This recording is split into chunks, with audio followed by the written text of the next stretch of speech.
Hindi nagpapabaya ang Panginoon sa pagtupad sa pangako niya, gaya ng inaakala ng ilan.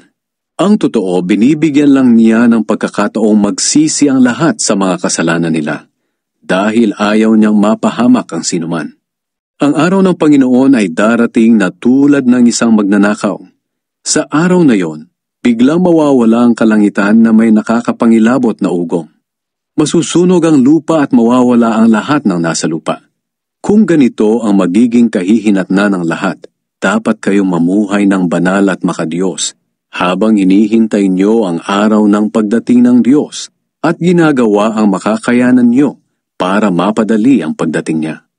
Sa araw na ito, masusunog ang langit sa apoy at matutunaw ang lahat ng nasa lupa sa tindi ng init. Ngunit ayon sa pangako niya, may maaasahan din tayong bagong langit at lupa na paghaharian ng katarungan.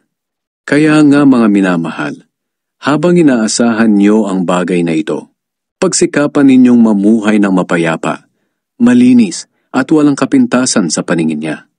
Alalahanin niyo na kaya hindi pa dumarating ang Panginoon ay para bigyan ng pagkakataong maligtas ang mga tao.